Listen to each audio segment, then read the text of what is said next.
So welcome once again to the Outside Lives Woodland Glade space, which is really amazing for practicing yoga. So, such a tremendous setting with these really tall trees. And so thank you to Barry, our amazing volunteer, who has literally single-handedly created this space. He's amazing. So I want to share with you two postures that are really good for the health of your back and the health of your spine. The first one is the cat and the second one is the bridge, and it only takes a few minutes, but you will notice if you practice this every day that any aches and pains in the back would really start to ease, and it would make a tremendous difference to the health and stability of the lower back.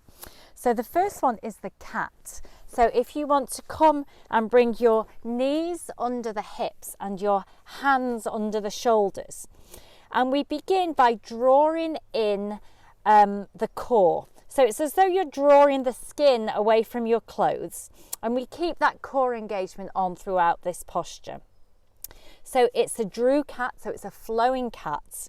And we begin by lifting the tailbone, dipping the mid-back and lifting the chest and gazing at the ground ahead, so we're not pushing the head back. And then we draw in the tailbone, raise the mid, upper back and drop the chin to the chest. So again, we lift the tailbone, dip the back, lift the chest, gaze at the ground ahead, draw in the tailbone, raise the mid, back, chin to chest. So we can work this with the breath. We breathe in as we extend the spine, and we breathe out as we draw in the tailbone, raise the back, chin to chest.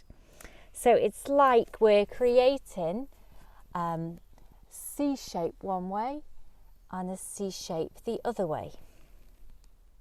And if you take it nice and slow and steady, you will start to feel the back becoming a little more flexible and mobile. So keeping that core slightly engaged throughout. And you can do this move nice and slowly for as long as you fancy. And then just resting back in child, taking the tailbone to the heels, and either resting the forehead on stacked fists or placing the forehead on the floor and stretching out the arms. Taking some rest breaths, resting the shoulders and the back. And when you're ready, uncurl.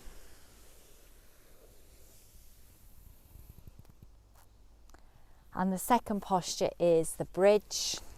For this, it's called the graduated bridge because we take it stage by stage. We lie on our back with our feet on the ground and the knees raised and the arms gently placed by the body. And before we move into the bridge, gently establishing a nice vertical rocking motion with the back, just bringing the mid back, flattening it against the floor and releasing to create the natural curve. And you'll notice as you do that the very base of the spine lifts and lowers, taking it really slow, because the benefit of this move is in the process, not in arriving at a final posture.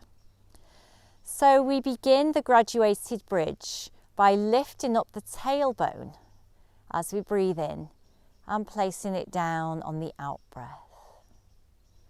And on each in-breath, we unpeel the spine a little further up the back and placing it back down vertebra by vertebra on the mat. So we breathe in, lifting the lumbar spine. On an out breath, slowly and gradually placing it back down.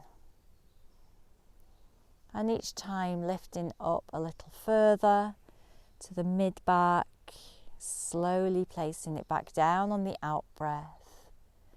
And if you can't feel that segmental movement of the vertebra, then imagining that you're replacing them one at a time back down on the ground.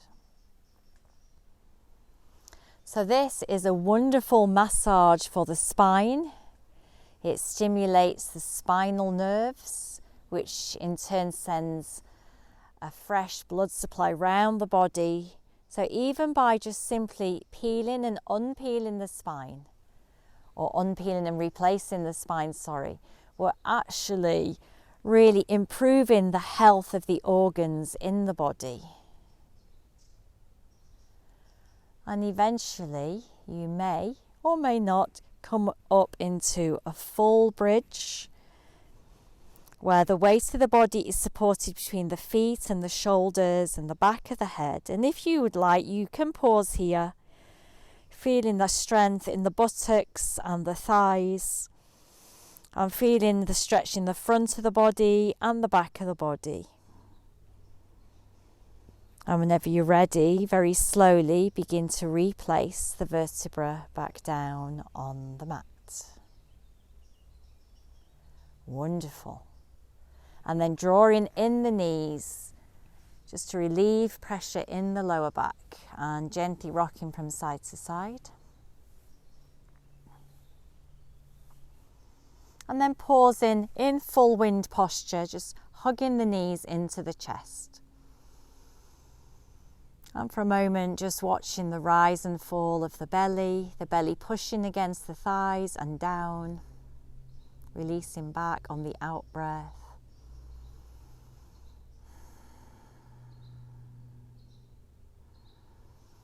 Checking that the shoulders are soft and falling back to the earth, and that the features of the face are soft.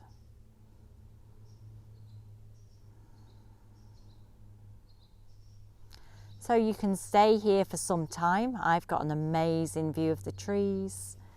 Or you can simply roll over onto your side and bring yourself up to sitting.